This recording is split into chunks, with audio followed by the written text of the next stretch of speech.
Hello, I'm Jeff Hallowell from Clearstak, and today we're going to go over the pollution control device. We're going to go over three components. First of all, just making sure that you have all the components that you need to put it together. Make sure you have all the tools. We're going to go over the wiring and the connections. So first, let's go over the pollution control device. It'll show up attached to a stack. On the bottom, you'll see the heater. There'll be a catalyst inside. On the top, there will be a thermocouple. That'll be that piece sticking right out there. And you have your box on the side. You'll have your strain relief on the bottom, and you'll have a strain relief for the thermocouple on the side. So make sure that you have that. The wiring that you're going to need, you'll need a heater wire. This is the wire that goes from the pollution control device to the controller. This one is the Arctic version.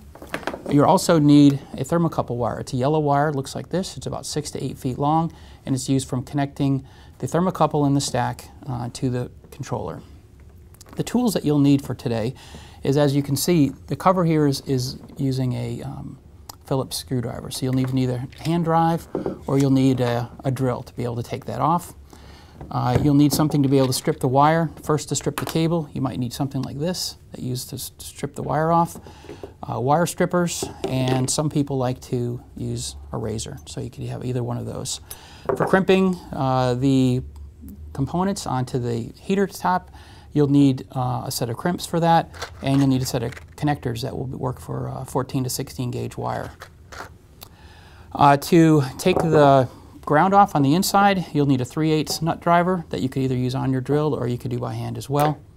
And you'll need a small screwdriver that can be used for disconnecting and wiring the thermocouple right here. So first, let's take the cover off of here, and I'll show you the wiring connections. You'll note that on there it has a few different labels. One tells you to connect to the controller, and one tells you to connect to the heater. So on the side with the heater, what you'd want to do is compress this strain relief right here and stick your cable up before you put the ring connectors onto it. Pull it up through into the enclosure box. Pull it through so it gives you enough room to work. Then you can go ahead and you can strip the wire using one of these or a similar device. You can use your razor blade as well. Put the cable back down through. Make sure that you give yourself enough room to reach to the heater terminals and also to the ground on the strap as well. Okay, now we've fed the heater wire through. This is the wire that connects to the heater. We've stripped back the wires here. We're going to add in the ring connectors, and we would want to use the ones that are 16 to 14 since this is a 14 gauge wire. We're going to be putting those butt end connectors on, and we're going to be fastening them on where the heaters are. And we're going to be using these crimps to do that, and there's two positions. One is insulated and non-insulated. We're going to set them on there. Then we're going to use our crimps, and we're going to crimp them on there. Put that on all three. The black and white wires are going to be going onto the heater, and it doesn't matter which side. And then we're going to put the ground wire onto the strap where we took that nut off. So I'll put that back on. You can use the nut driver, tighten that up snug, and that gives us our grounding through the stack and the ground rod. Take off the two connectors here. There's usually 2 washers. You want to put them on the inside of the washer, so put one washer on first. Put the second washer on. And again, you can use your nut driver to snug it up. You don't want to tighten it too tight because you'll ruin the heater. It's a hollow core inside, so you don't want to torque it up too much or you will ruin it. But you do want it snug. Again, you got 2 washers. Put one washer back on, put your connection on, put your second washer on, and put the nut on here.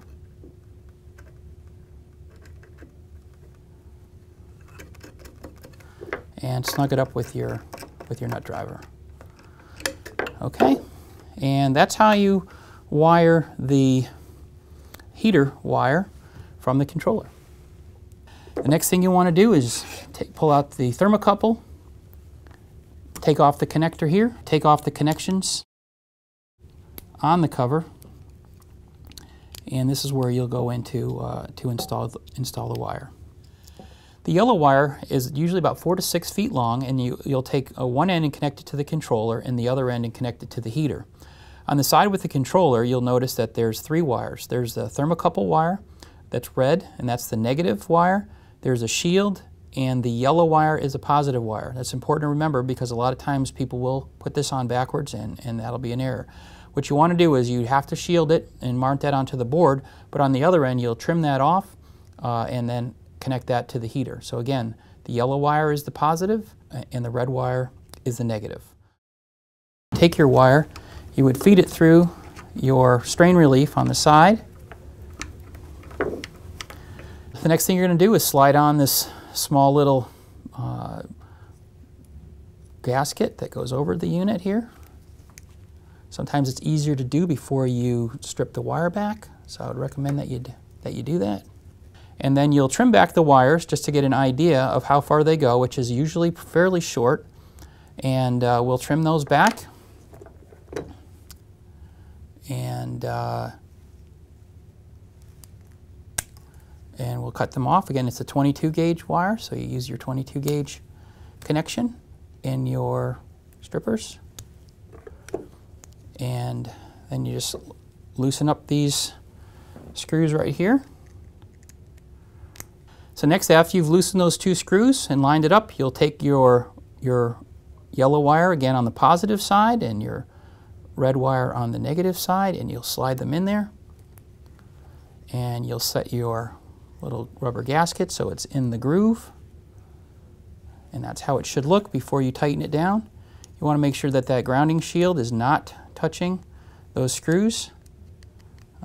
Tighten these up.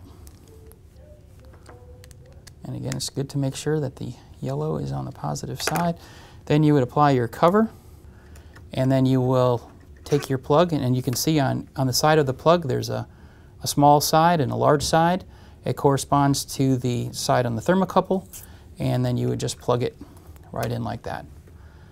And that's basically how you do it. You want to make sure that you loop it inside of the box to make sure that it is not interfering with any of the heater terminals there as well. Okay, and that's basically it. Next you would do is make sure that the wires are tucked in there.